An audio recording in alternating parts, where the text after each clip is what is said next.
이게 제도가 처음 시행되는 거라서 저도 제도부터 이해를 해야 될 것 같은데 네네. 글로벌 최저 한세가 올해부터 시행된다. 이게 무슨 의미고 어떤 제도인지 설명 좀 해주세요. 이게 우리나라 기업들을 포함한 다국적 기업들 또 해외에 진출한 큰 기업들한테 해당되는 얘기인데 이게 뭔지부터 간단하게 정리해 드리겠습니다. 예. 최저 한세라는 말부터 볼게요.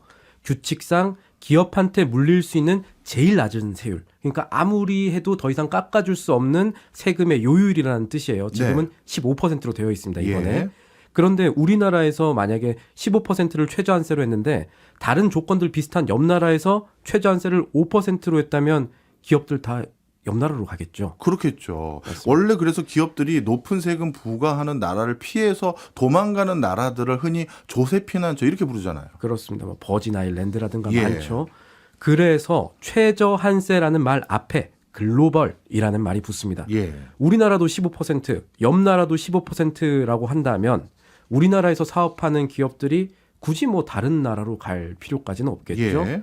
올해부터 최저세율이 낮았던 여러 나라들이 다 같이 최저세율을 15%로 맞추기로 했습니다. 예. 그러니까 최저한세라는 말은 조세 피난처와 같은 불필요한 어떤 꼼수를 줄이기 위해서 여러 나라들이 마련한 합의라고 보시면 되겠습니다. 예. 내년부터는 싱가포르도 그렇고 더 많은 나라들이 이 방향을 따를 겁니다. 네. 저는 일단 이 합의가 도출된 것도 놀라운 사실인데 그렇다면 조세 피난처가 아니면 법인세 낮았던 나라들은 무조건 글로벌 최저 한세를 따를 강제적인 무슨 이유가 있나요? 두 가지로 설명을 드려야 될 것 같습니다. 네.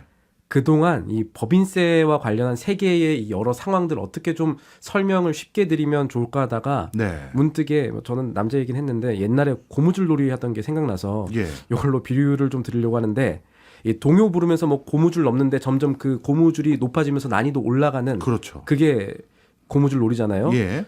옛날 얘기일 수도 있는데 어쨌든 고무줄 놀이라는 게 양 끝으로 고무줄을 잡는 사람들이 필요하지 않습니까? 예. 근데 제가 어릴 때 그런 경우가 있었어요.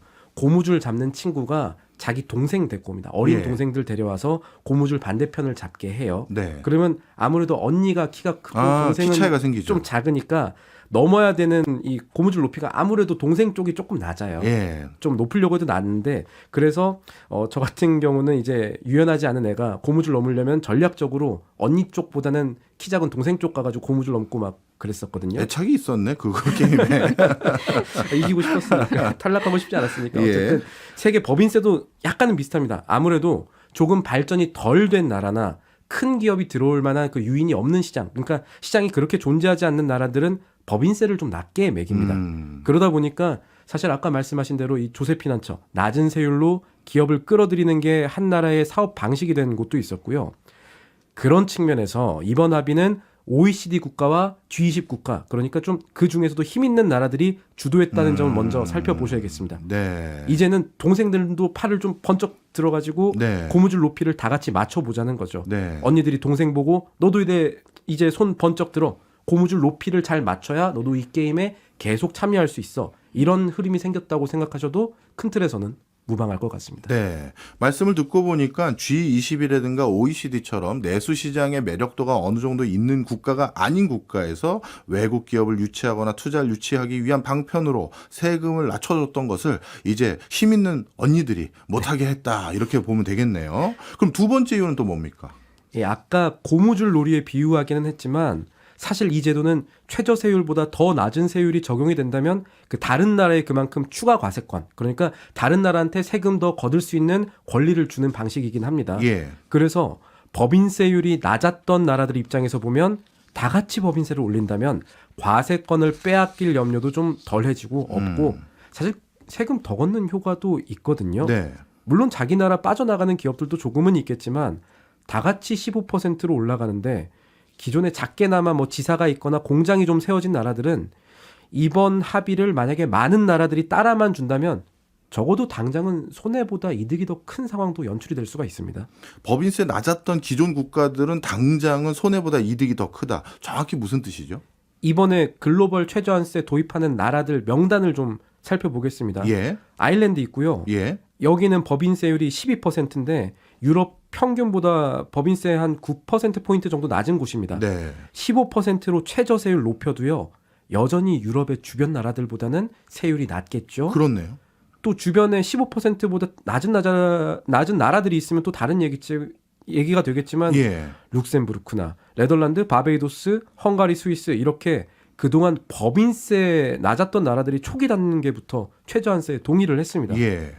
지금 말씀드린 나라들은 세금을 피하기 위한 어떻게 보면 검은 돈이 모이는 나라이기도 했는데 다 같이 15%로 세율을 맞추면 검은 돈 받던 이들 나라로서는 어차피 대세는 못 거스르는데 빨리 따라갈수록 당장은 손님들 안 바뀌면서 받는 돈은 올라갈 수 있다는 계산도 있을 거라는 겁니다. 아, 그렇네요. 상호 그동안은 경쟁적으로 우리 쪽이 법인세율이 더 낮습니다. 일로 오시죠. 라고 했던 것을 이제 들으셨죠? 저희도 무조건 15%는 받아야 될 상황입니다. 어떻게 보면 강압과도 같은. 아, 그렇네요. 오히려 이 세율 낮았던 국가들에게는 적정 세율을 받게 해주면서 다른 유럽 국가에 비해서는 당연히 또 세율도 낮으니까 아, 그런 상황이 생길 수 있겠네요. 그러면 여기서 궁금한 게 혹시 이런 상황적인 변화 속에서 우리 기업들도 영향을 미칠까요? 영향을 받습니다. 구체적으로 살펴보면요. 이번 제도들 최저한세 적용받는 기업들은 최근의 4년 가운데 2년 넘게 매출이 우리 돈으로 한 1조 원, 1조 708억 원 정도 됩니다. 예. 그 정도 넘기는 곳들이 대상입니다. 그러니까 우리나라에선 삼성전자, SK하이닉스 이런 거 포함해서 200여 개 대기업이 세금을 더 내는 대상에 해당이 될 겁니다. 네. 아까 유럽 얘기 나라들 많이 했는데 네. 우리 대기업 입장에서 보자면 조금은 가까이는 베트남에서 예. 정말 세금을 포함한 비용이 높아질까 이게 하나의 관심거리입니다. 예. 베트남은요 지역별로 조금씩 다르기는 합니다만 성별로 다르긴 합니다만 법인세 실효세율 그러니까 공식적인 법인세는 20%라고 해도 실제 거치는 세율이 5%에서 6% 정도 하던 나라거든요. 여기도 올해부터 15%로 맞추기로 했습니다. 베트남 같은 경우 우리나라 삼성전자, LG전자 다 진출한 그런 나라잖아요. 맞습니다. 해외 기사 보면은 베트남에 이 인텔도 나가 있거든요. 예. 그래서 인텔 다루면서 삼성전자도 세금 부담이 늘어날 수밖에 없을 것이다. 이런 내용들이 있었는데 네. 그런데 베트남은 단순히 세금 높아진다고 해서 철수하기엔 그 나라 시장 자체도 이제 커지고 있고요. 우리 제조기업들이 많이 나가 있잖아요. 네. 공장이라는 실체가 있습니다. 그래서 상황 좀 봐야겠지만 아마 베트남과 같은 곳에서는 최저세율을 좀 높이는 대신에 세액공제나 보조금 같은 이제 뒤로 줄 수 있는 혜택을 더 줄 가능성이 있다는 얘기가 나옵니다. 예. 우리 기업들의 부담이 얼마나 늘어날까에 대한 질문이라면 사실 이거는 상황을 조금 더 지켜봐야겠다라는 게 오히려 여기서는 답이 될 것 같습니다. 네. 베트남 정부에서 우리 삼성전자 유치하기 위해서 어마어마한 그랬었죠. 세제 혜택을 주기로 했잖아요. 그런 것들은 이 룰에서 완전히 예외가 되는 건지 아니면 앞으로 어떻게 적용되는지도 궁금한데요. 그거는 보면은 네. 실제 자산, 실질 자산이 있는 투자에 대해서는 약간의 예외 규정을 두긴 했어요. 이번에 합의가. 네. 아마 그거를 베트남에서도 이용을 할 수가 있는데 그마저도 이번에 이 컴플라이언스 몬스터라는 표현들이 나오더라고요. 예. 그러니까 이번에 이 내용들을 하나하나 다 지키려고 하기는 너무 좀 까다로울 수도 있고 그래서 좀 시간을 두고 살펴보는 게 맞을 수도 있겠다. 예단하기는 어렵다. 이런 얘기들도 외신에서 나오고 있습니다. 네. 어쨌든 이번 제도의 목적은 대충 이해가 된 것 같습니다. 나라별로 법인세 인하하면서 어떻게 보면 기업 유치하려는 그 경쟁 좀 줄여보자. 이런 취지가 있을 거고요. 이건 달리 말하면 그만큼 OECD 국가라든가 G20 국가들은 세원 확보가 절실하게 필요한 상황까지 왔구나. 이런 생각이 지금 떠오르는데요. 자, 그렇다면 궁금한 게 이런 제도 만들어내면 전 세계적으로 뭐 세금이 더 얼마나 더 거친다 이런 연구 결과들이 있으니까 이런 걸 하나요? 있습니다. 어. 이 OECD 연구가 있습니다. 매년에 전 세계 세금이 이런 식으로 하면 9% 정도 더 거칠 수 있을 것이다. 예. 우리 돈으로 300조 원 가까이 더 거칠 거다. 이런 연구 결과가 있는데 네. 아까 말씀드린 대로 연구 결과대로 세금이 경제 활동이 실제 잘 이루어지는 곳에서 잘 거칠 수 있을지에 대해서는 약간은 회의적인 시각 역시 존재합니다. 네. 세세하게 따져 들어가면은 이 아까 예외 조항도 그렇고 세무 당국이 정말로 이걸 잘 따져줄 수 있을지도 사실은 살펴볼 부분이에요. 그래서 어떤 글로벌 기업들 자체의 규정 준수 의지 이런 거 역시도 중요하고 생각해 볼 게 많긴 합니다. 그래도 이런 흐름들이 의미 있는 성과를 거둬내는 게 경제 정의라는 측면에서는 사실 맞는 일이겠습니다.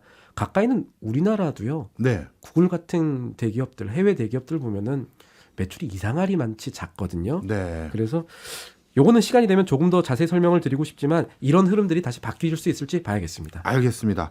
지금까지 신수정, 신인규 기자였습니다. 오늘도 고맙습니다. 저희는 광고 듣고 2부로 돌아오겠습니다.